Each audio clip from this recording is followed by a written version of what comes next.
Hello everybody and welcome to this unboxing with myself, John. In this one we're going to be checking out the T-72 Tank Battalion Force for the Warsaw Pact factions in Team Yankee. So this has a lot of familiar stuff in it, but we are being graced with a couple of new models in here. So firstly we're getting the Su-17 fitter, and we're getting the newer model of the T-72, which is the T-72B, which has a lot of ERA armor on it, or ERA, explosive reactive armor. It's taken me years to remember what that means. But yep, I don't think we need to talk any more here. Let's get down to the table and open the box up. So here we have our T-72 Tank Battalion Box. Obviously this is for Warsaw Pact, so it's compatible with all the Eastern forces, so East Germany, Poland, Czechoslovakia and Russia.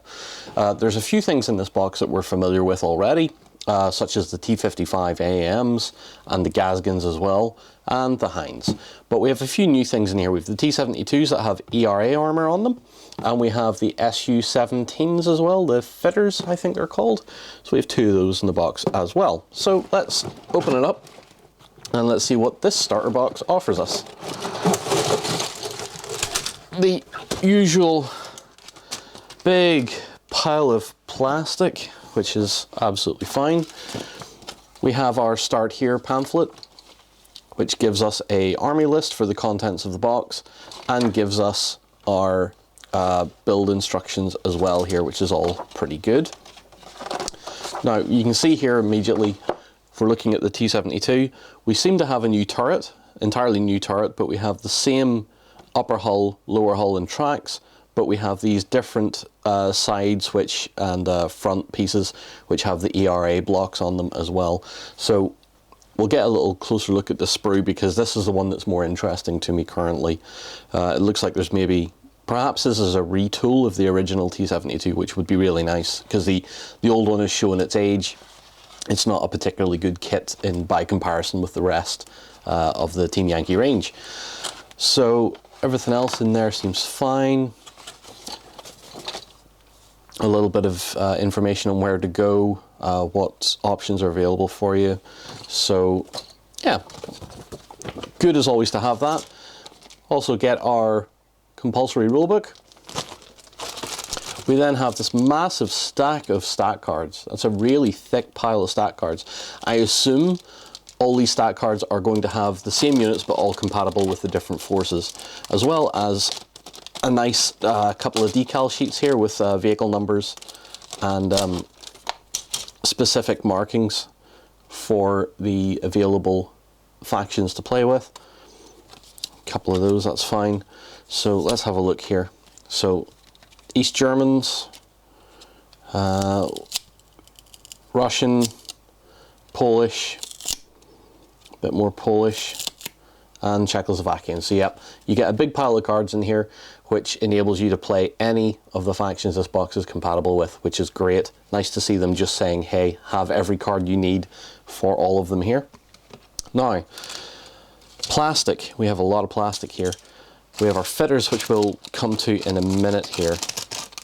Because the fitters are generally, the aircraft in Team Yankee are generally, if they're a plastic kit, they're generally not a Battlefront particular miniature, they're a separate company. Flying bases, we know what those look like, that's fine. Tank commanders, we know what those look like. Everything pretty standard there. The Hind, yeah, it's exactly as I remember it, nothing's changed there. Same kit, just in a green plastic. I think the other ones, the older ones, were in different colours. Possibly, I may be wrong. So we'll move those out of the way. We have our Gaskins, our BM, what was that? BM217? No, that's our BRDM2s is the base chassis of the vehicle. So again, 2 sprues per vehicle, sides, upper, lower. Yeah, it's all pretty standard. We've seen these before. So we'll move them to the side as well. I'm going to run out of room real quick. We have my favourite tank of the box, the T-55 and the T-55 AM. Great little kit. Plenty of options on there to run your earlier T-55s or your later models with the additional armor and whatnot on them to make them the AMs, including, I believe it's a laser rangefinder they eventually put on the AM. Not too sure, you can tell me in the comments. Great kit though. Get plenty of those. So we have 5 of those there, that's half a platoon. I should know I'm making an East German force eventually. So, let's have a look here. This is the T-72 sprues here. Looks like it's, yeah, so what we've got, move the rest of this to the side a little second. We don't need to see every single one of them that's in the box. We'll just pull one aside here and have a look. So what we're getting is 3 sprues for the T-72 kit. This is an original sprue. This is one of the old kits, along with this sprue as well. So this is the original T-72 kit that we've had since the launch of Team Yankee. So there's nothing different there. There's nothing new there. However, they've made this sprue, which is an update sprue, which is giving us all the ERA blocks. So a new turret top with the ERA blocks, new side skirts. We've got new fuel drums as well, so we're getting rid of the 2-piece fuel drums on the back of the original kit and replacing them with single-piece ones, which is a vast improvement. I really like that. It takes a little bit of time away from the build.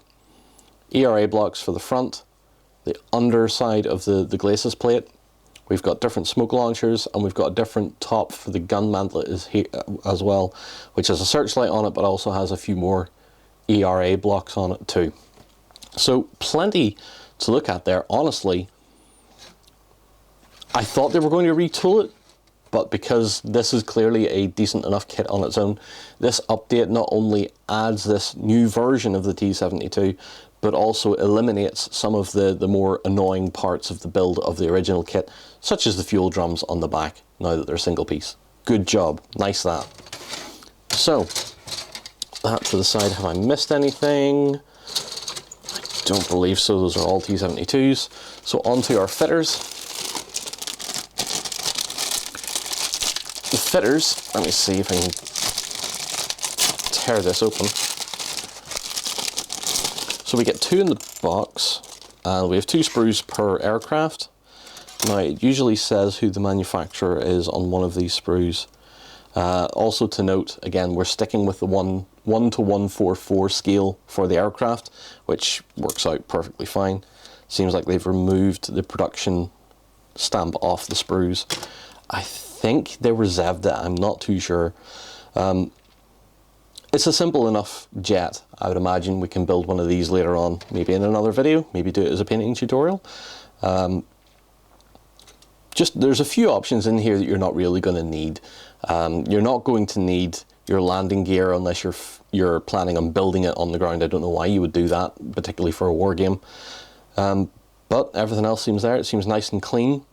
You aircraft nerds out there can tell me if I've got anything wrong here, but this is a nice little painting project. It gives you a little bit of a break from doing nothing but armor, heavily weathered and whatnot. It's great. But these you can do a little bit more clean.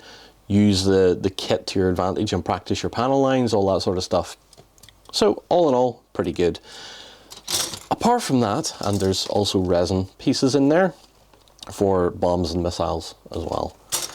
So apart from that, it doesn't seem like we have anything else radically different in this box, which is fine. I think this is a solid little box. So we'll come back out and wrap up. So as always, I kind of like to say that infantry really is a thing. Now you're going to hear me harp on about this for, I don't know, probably until the end of time.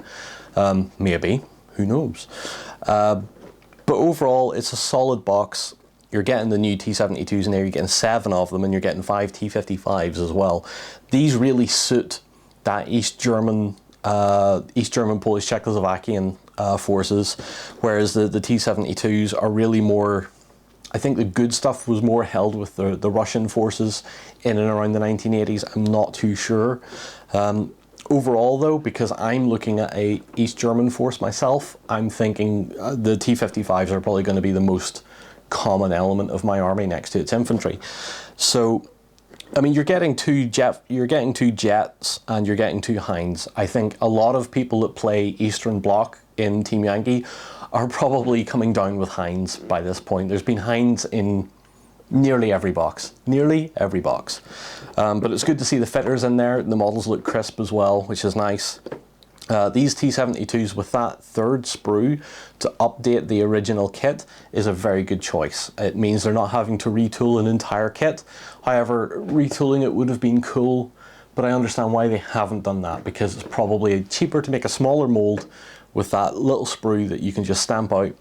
It corrects a few of the complications the original kit has, as well as giving you the updated version of a T-72, which is always good. So overall, a pretty solid box, and I hope you guys agree with me as well. So do put your comments down below, let me know what you think, and until next time, see you soon.